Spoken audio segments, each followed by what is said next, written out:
Southgate told he made a mistake not picking Jadon Sancho for England friendlies.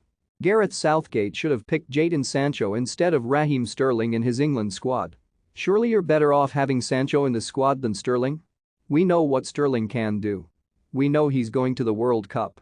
Sterling always performs for England. Leave him out, he's got big games coming up for Manchester City. And put Sancho in.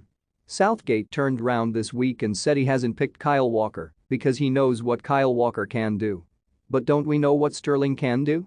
Or Mason Mount? Why not leave a few regulars out, not just one? Those players all have massive matches for their clubs coming up.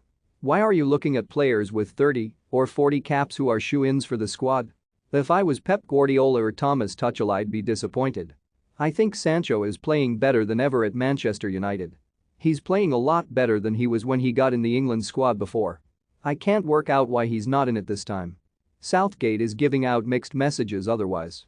When Sancho got called up against Andorra, I don't personally think he deserved it because he wasn't playing well enough. But he's turned the corner now and looks a different player. Shouldn't he be rewarded? I was very surprised he wasn't in it this time. I think he's started doing the simple things properly and that's helped. But it's hard for him because the expectations were so high. If we hadn't seen him scoring all those goals for Borussia Dortmund, we would be saying he's playing really well right now. He gets down the wing, commits two players because they double up, and he releases the ball. For me, that's good wing play. But because we've seen all these clips of him at Dortmund beating players and scoring goals, we expect that from him over here now too. Sancho has been slaughtered by social media really because people are disappointed. They think he's going to beat three players all the time and score 20 goals. But I think he's played with real maturity and confidence with the way he's played in the last few weeks. When he plays in a better team with better players at United, I think this kid will be a massive hit, I really do. He should have been in the squad, but he's running out of time to get in there now because the World Cup will soon come around.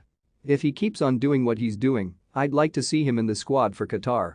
But it's very rare you're going to win a World Cup with players who only have 1 or 2 caps. You need to be giving players chances now.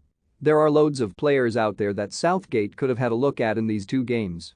But he's a loyal manager and I think he misses a trick sometimes. It's alright having a core group and wanting to get them ticking together as much as possible. But sometimes you have to make room for a few new faces to shine and stake a claim, and for those on the fringes like Sancho to get back in. The arrogance of Russia bidding for Euro 2028 is unreal. It's like they're on a wind-up. They've just invaded Ukraine, they're banned from international football, and they want to host a tournament? What an absolute joke. It's mind-blowing really, and if you're UEFA you should be running a mile from that idea. Can you imagine? The finals should come to the UK. We have the stadiums already. It's not like we have to build any, and then they end up being left empty.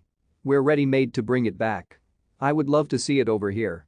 Euro 2020 was a big success until the final.